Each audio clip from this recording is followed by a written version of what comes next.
Asia के major countries जैसे संघाई, Singapore, Mumbai और अदर कंट्रीज में देखें तो हमें एक जैसी गगनचुंबी बिल्डिंग देखने को मिलेंगी। वैसे ही मिडिल ईस्ट में भी ऐसा ही है, जैसे दुबई, कुवैत, दोहा, जिन्हें बिल्डिंग्स का फॉरेस्ट कहा जाता है। वैसे ही नॉर्थ अमेरिका में देखें तो हमें ऊंची ऊंची बिल्डिंग देखने को मिलती है, जिन्हें स्काई स्केपर्स कहा जाता है। दोस्तों, स्काई स्केपर्स ऐसे बिल्डिंग्स को कहते हैं जिनकी हाइट 100 मीटर से अधिक हो और उस बिल्डिंग की 50% से ज़्यादा बिल्डिंग रेजिडेंस या ऑफिस के काम में आती हो। आज के समय में जहां ऊंची ऊंची बिल्डिंग्स को डेवलपमेंट का पैरामीटर माना जाता है, वहीं यूरोप जैसे डेवलप्ड कंट्री में स्काई स्केपर्स बहुत कम देखने को मिलते हैं। जहां यूएसए के केवल न्यूयॉर्क सिटी में करीब 300 स्काई स्केपर्स हैं, वहीं पूरे यूरोप में केवल 218 स्काई स्केपर्स बने हुए हैं। इनमें से भी 60% केवल 5 सिटीज़ में बने हैं, जिनमें लंदन, पेरिस, फ्रैंकफर्ट, मॉस्को और इस्तांबुल है।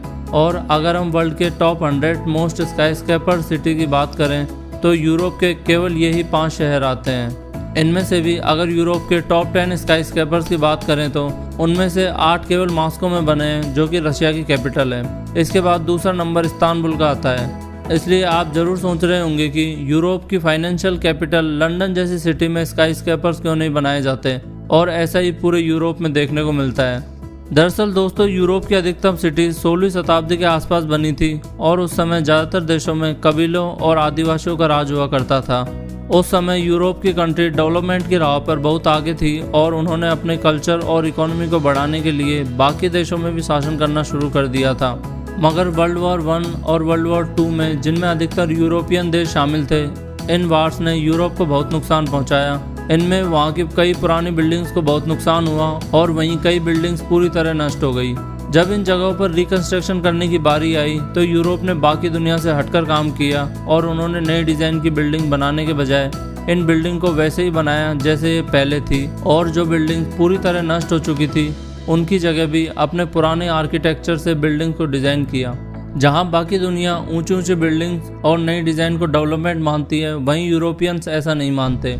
वे अपनी हिस्ट्री और कल्चर को बहुत मानते हैं और यूरोप में स्काई स्केपर नहीं बनने की बड़ी वजह यही है। यूरोप में जब भी स्काई स्केपर्स बनाने की बात आती है तो वहाँ पर लोग इसके खिलाफ दिखाई देते हैं, और इसीलिए सरकार ने भी अपने कल्चर और हिस्टोरिकल प्लेसेस को बचाने के लिए ऐसे ही कई स्ट्रिक्ट नियम बना दिए ताकि इस तरह की ऊंची ऊंची बिल्डिंग्स यूरोप में बनाई ना जा सकें।